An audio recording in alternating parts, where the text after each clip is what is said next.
नवा नवा छत्तीसगढ़ी गाना सुने बर हमर जेपी स्टूडियो सीजी ला लाइक शेयर सब्सक्राइब जरूर करो।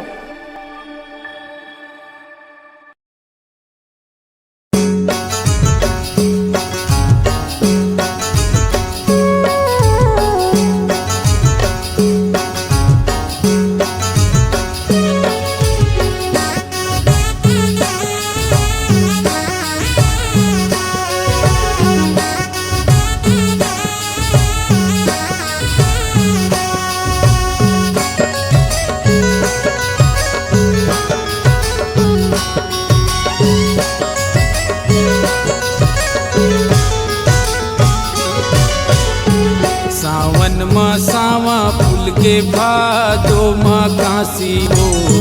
सावन माँ सावा फूल के भादो माँ काशी हो। सावन माँ सावा फूल के भादो माँ काशी हो। सावन माँ सावा फूल के भादो माँ काशी। आगे नवरात्र के तिहार वो ये मुर्दाई, आगे नवरात्रि के तिहार। आगे नवरात्रि के तिहार वो ये मुर्दाई, आगे नवरात्रि के तिहार। सावन माँ सावा फूल के भादो माँ काशी हो। सावन माँ सावा फूल के भादो माँ काशी।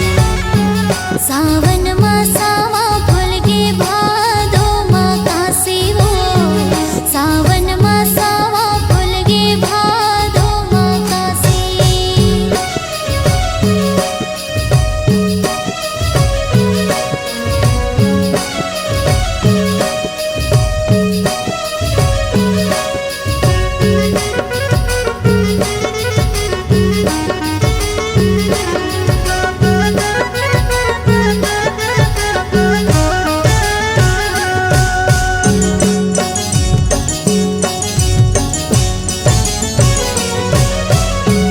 तोर मुड़ के गजरा पर फुलुआ मैलाए वो।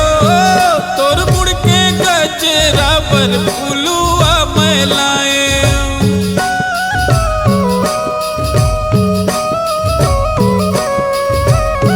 तोर मुड़ के गजरा पर फूलवा मैलाया वो।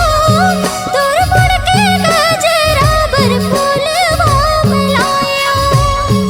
दाई करूँ 16 सिंगार वो ये मुर्दाई, आगे नवरात्रि के तिहार। ए मुर्दाई आगे नवरात्रि के तिहार।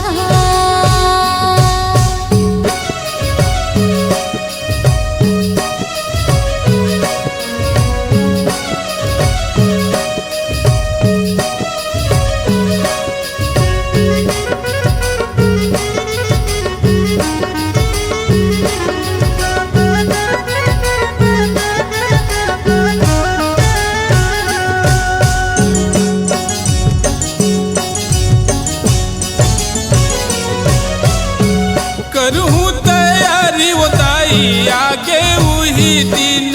हाँ भाग जगा दे माता पागे वही दिन ला।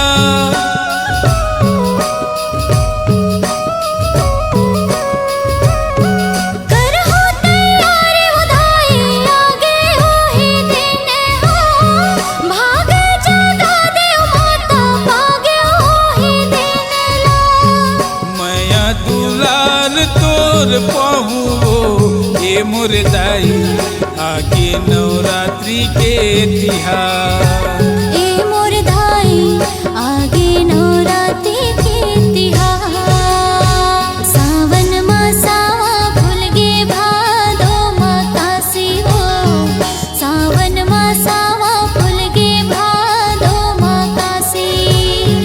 सावन माँ सावा फूल के भादो माँ काशी हो। सावन माँ सावा फूल के भादो माँ काशी। आगे महीना वो कुंवार वो ये मुर्दाई, आगे नवरात्रि के तिहार।